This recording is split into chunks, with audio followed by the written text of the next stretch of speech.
Shooter নয়, কিন্তু নির্দেশদাতা এবং পরিকল্পনাকারী হচ্ছে আপনার পাতা সোহেল।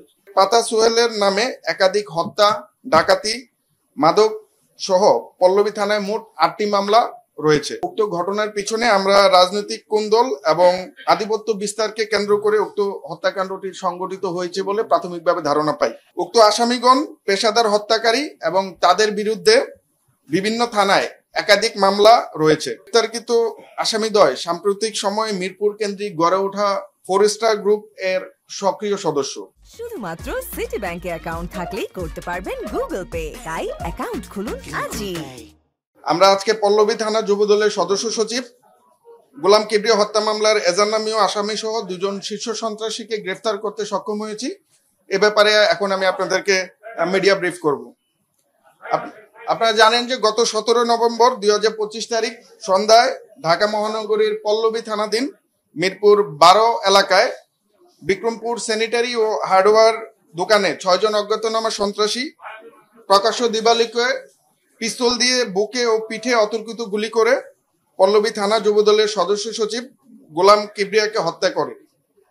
উক্ত স্থান হতে পালানোর সময় স্থানীয় জনতার উপর অস্ত্রধারী সন্ত্রাসীরা গুলি করে এবং এতে একজন রিকশাওয়ালা গুলিবিদ্ধ হয়ে গুরুতর জখম হয়।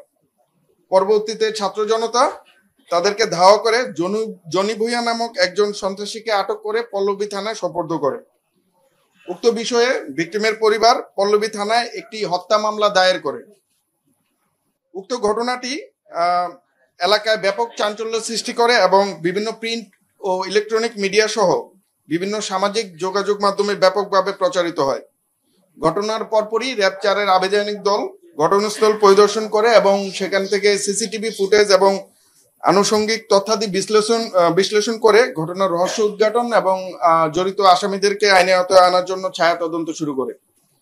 তারই ধারাবাহিকতায় গতকাল রাতে আমরা সাভার থানাধীন বিরুলিয়া এলাকা হতে গোলাম কিবরিয়া হত্যা মামলার এজাহারনামীয় আসামি এবং হত্যাকাণ্ডের নির্দেশদাতা ও পরিকল্পনাকারী মোহাম্মদ মনির হোসেন ওরফে সোহেল ওরফে পাতা সোহেল এবং জিএমপির টঙ্গী পশ্চিম থানাধীন মাজারবস্তি এলাকা হতে উক্ত হত্যাকাণ্ডের সন্দিগ্ধ ও 18টি মামলার শীর্ষ ও পলাতক সন্ত্রাসী মোহাম্মদ সুজন ওরফে বুকপোড়া সুজনকে গ্রেফতার করি।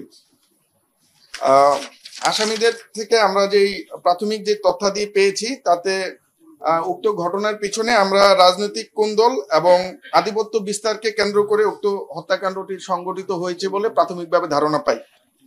এছাড়াও তারা জানায় যে উক্ত হত্যাকাণ্ডটি সংগঠিত করার পিছনে একটি সুপরিকল্পিত পরিকল্পনা কাজ করে যাতে একটি মোটা অঙ্কের অর্থ লেনদেন হয়। উক্ত আসামিগণ পেশাদার হত্যাকারী এবং তাদের বিরুদ্ধে বিভিন্ন থানায় একাধিক মামলা রয়েছে। উল্লেখ্য যে উক্ত হত্যাকাণ্ডের এজাহারনামীয় আসামি মোহাম্মদ মনির হোসেন ওরফে পাতা সোহেলের নামে একাধিক হত্যা, ডাকাতি, মাদক সহ পল্লবী থানায় মোট 8টি মামলা রয়েছে। হত্যাকাণ্ডের সাথে সন্দিগ্ধ অপর আসামি বাসানটেক থানাধীন এলাকার শীর্ষ সন্ত্রাসী এবং 18টি মামলা ও একাধিক ওয়ারেন্টভুক্ত সুজন ওরফে বুকপোড়া সুজন, তার বিরুদ্ধে ডাকাতি, খুনসহ ডাকাতি, হত্যা, মাদক, অস্ত্র ও বিস্ফোরক মামলা সহ বেশ কয়েকটি ওয়ারেন্ট রয়েছে। সে দীর্ঘদিন আইন শৃঙ্খলা রক্ষাকারী বাহিনীর চোখ ফাঁকি দিয়ে ঢাকা মহানগরীর বিভিন্ন স্থানে সংঘবদ্ধ অপরাধ চক্রের নেতৃত্ব দিয়ে আসছিল। মিরপুর কেন্দ্রিক বিভিন্ন সন্ত্রাসী কার্যক্রমে সুজন অস্ত্র সরবরাহ করে বলে প্রাথমিকভাবে জানা যায়। উল্লেখ্য যে গ্রেফতারকৃত আসামিদ্বয় সাম্প্রতিক সময়ে মিরপুর কেন্দ্রিক গড়ে ওঠা 4 স্টার গ্রুপ এর সক্রিয় সদস্য। গ্রেফতারকৃত আসামিদেরকে আইনানুগ ব্যবস্থা গ্রহণের নিমিত্তে সংশ্লিষ্ট থানায় প্রেরণ করা হচ্ছে।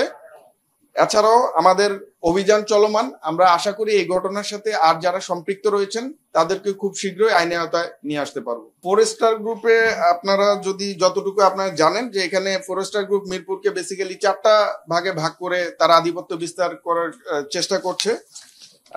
এই 4 স্টার গ্রুপের ইব্রাহিম এবং মামুন নিয়ন্ত্রিত যে সকল এলাকা আছে, এই দুজন সে সকল এলাকার নিয়ন্ত্রণাধীন এলাকায় সন্ত্রাসী কার্যক্রমে লিপ্ত ছিল।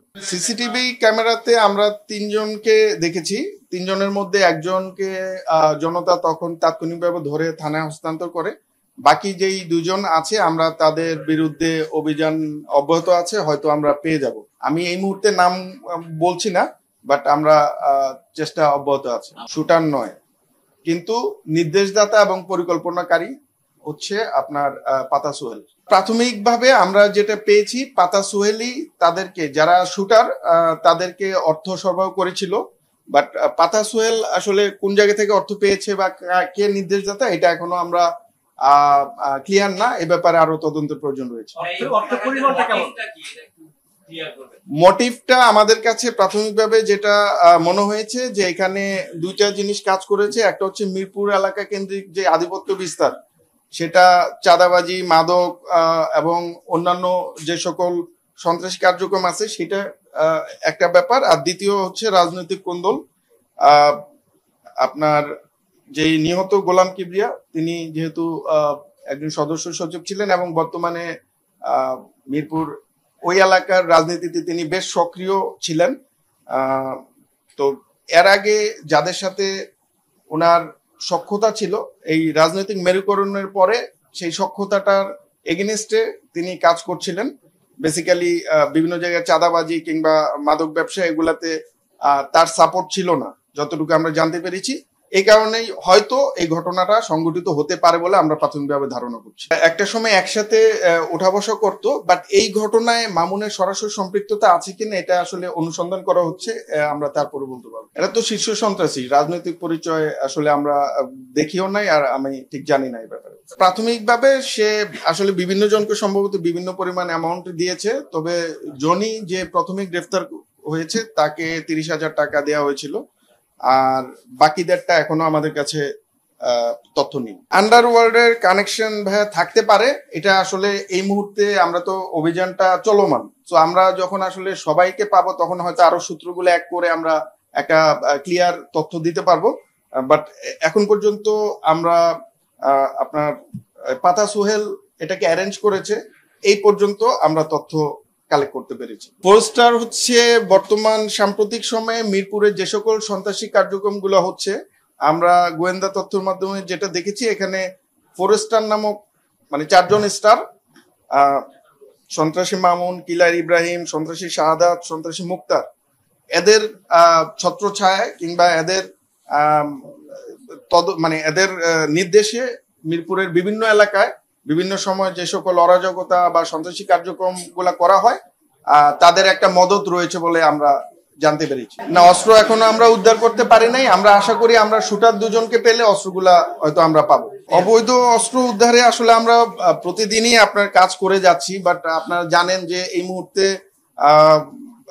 যে পরিমাণ অবৈধ অস্ত্র বাইরে আছে, সেটা দিয়ে ঢাকার মতো একটা জনবহুল এলাকায় আসলে শুধুমাত্র আইন শৃঙ্খলা বাহিনীর পক্ষে এই ধরনের হত্যাকাণ্ড নিষ্ক্রিয় করাটা একটু ডিফিকাল্ট।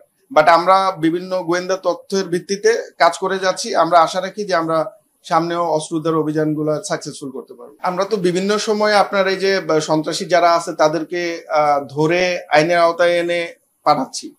এরপরের যেই স্টেপগুলো আপনারা জানেন আইনগত বিষয়, তো আমরা যতদূর জানি ইভেন এই পাতা সোহেলকেও গত 1-2 মাস আগে একবার ধরা হয়েছিল।